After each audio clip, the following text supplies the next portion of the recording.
Park लगभग खाली हो चुका था, लेकिन हम दोनों अभी तक उसी बेंच पर बैठे बातें कर रहे थे।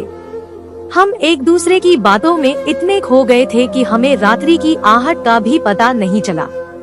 मैं तो बस एकाग्रचित्त होकर अखिलेश की दीवानगी भरी बातें सुन रही थी। मैं तुमसे बहुत प्यार करता हूँ रीमा, मुझे कभी तन्हा मत छोड़ना, मैं तुम्हारे बगैर बिल्कुल नहीं जी पाऊंगा, अखिलेश ने मेरी उंगलियों को सहलाते हुए कहा। कैसी बातें कर रहे हो अखिलेश, मैं तो हमेशा तुम्हारी बाहों में ही रहूंगी, जीऊंगी भी तुम्हारी बाहों में और मरूंगी भी तुम्हारी ही गोद में सिर रखकर। मेरी बातें सुनते ही अखिलेश बौखला गया। यह कैसा प्यार है रीमा, एक तरफ तो तुम मेरे साथ जीने की कस्में खाती हो और अब मेरी गोद में सिर रखकर मरना चाहती हो। तुमने एक बार भी यह नहीं सोचा कि मैं तुम्हारे बिना जीकर क्या करूँगा? बोलो रीमा, क्या तुम उस दूसरी दुनिया में मेरे बगैर रह पाओगी?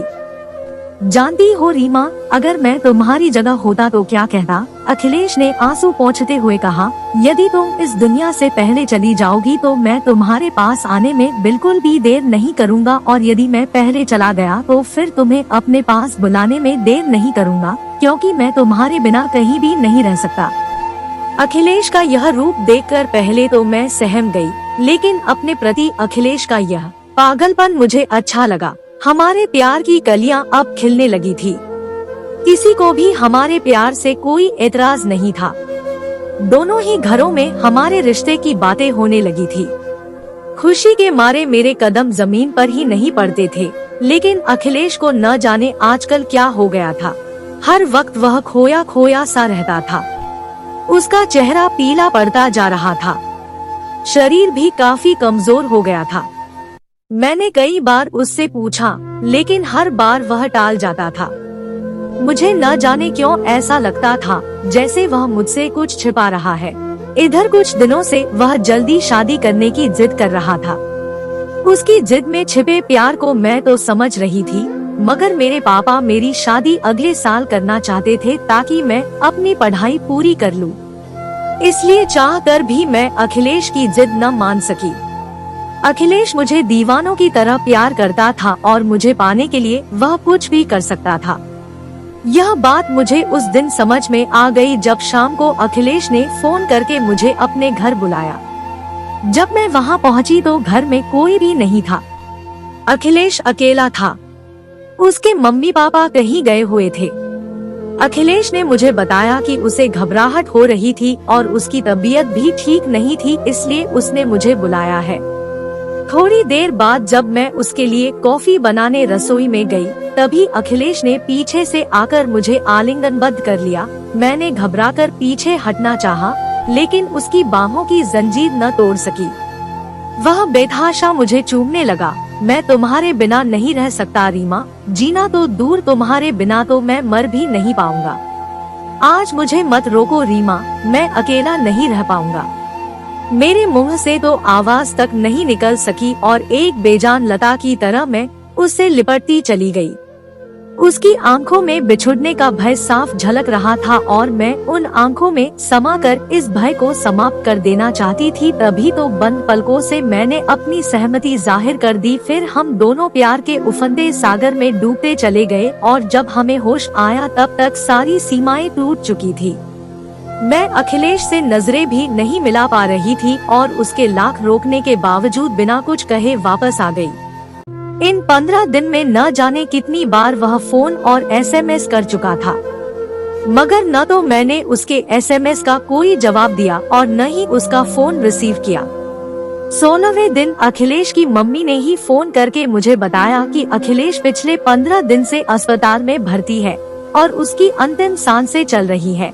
अखिलेश ने उसे बताने से मना किया था, इसलिए वे अब तक उसे नहीं बता पा रही थी। इतना सुनते ही मैं एक पल भी न रुक सकी। अस्पताल पहुंचने पर मुझे पता चला कि अब उसकी जिंदगी के बस कुछ ही क्षण बाकी है। परिवार के सभी लोग आंसुओं के सैलाब को रोके हुए थे। मैं बदहवास सी दौड़ती हुई अखिलेश के पास चली गई। आहट पाकर उसने अपनी आंखें खोली। उसकी आंखों में खुशी की चमक आ गई थी। मैं दौड़कर उसके कृशकाय शरीर से लिपट गई। तुमने मुझे बताया क्यों नहीं अखिलेश, सिर्फ कॉल मी लिखकर सैकड़ों बार मैसेज करते थे। क्या एक बार भी तुम अपनी बीमारी के बारे में मुझे नहीं बता सकते थे? क्या मैं इस काबिल भी नहीं कि तुम्हारा गम बांट सकूं? मैं हर दिन तुम्हें फोन करता था रीमा, पर तुमने एक बार भी क्या मुझसे बात की? नहीं अखिलेश, ऐसी कोई बात नहीं थी, लेकिन उस दिन की घटना की वजह से मैं तुमसे नजरें नहीं मिला पा रही थी। लेकिन गलती तो मेरी भी थी न रीमा, फिर तुम क्यों नजरें चुरा रही थी? वह तो मेरा प्यार था रीमा, ताकि तुम जब तक जीवित रहोगी मेरे प्यार को याद रख सकोगी। नहीं अखिलेश, हमने साथ जीने मरने का वादा किया था। आज तुम मुझे मंझधार में अकेला छोड़कर नहीं जा सकते। उसके मौत के एहसास से मैं कांप उठी। अभी नहीं रीमा, अभी तो मैं अकेला ही जा रहा हूँ, मगर तुम मेरे पास जरूर आओगी रीमा, तुम्हें आना ही पड़ेगा। बोलो रीमा, आओगी ना अपने अखिलेश के पास? अभी अखिलेश और कुछ कहता कि उसकी सांसें उखड़ने लगी और डॉक्टर ने मुझे बाहर जाने के लिए कह दिया। डॉक्टरों की लाख कोशिशों के बावजूद अखिलेश को नहीं बचाया जा सका। मेरी तो दुनिया ही उजड़ गई थी। मेरा तो सुहागन बनने का रंगीन ख्वाब ही चकनाचूर हो गया। सबसे बड़ा धक्का तो मुझे उस समय लगा जब पापा ने एक भयानक सच उजागर किया। यह कॉलेज के दिनों की कुछ गलतियों का नतीजा था, जो पिछले 1 साल से वह एड्स जैसी जानलेवा बीमारी से जूझ रहा था। उसने यह बात अपने परिवार में किसी से नहीं बताई थी, यहाँ तक कि डॉक्टर से भी किसी को न बताने की गुजारिश की थी। मेरे कदमों तले जमीन खिसक गई। मुझे अपने पागलपन की वह रात याद आ गई जब मैंने अपना सर्वस्व अखिलेश को समर्पित कर दिया था। आज उसकी 5वीं बरसी है और मैं मौत के कगार पर खड़ी अपनी बारी का इंतजार कर रही हूँ। मुझे अखिलेश से कोई शिकायत नहीं है और न ही अपने मरने का कोई गम है, क्योंकि मैं जानती हूँ कि जिंदगी के उस पार मौत नहीं, बल्कि अखिलेश मेरा बेसब्री से इंतजार कर रहा होगा।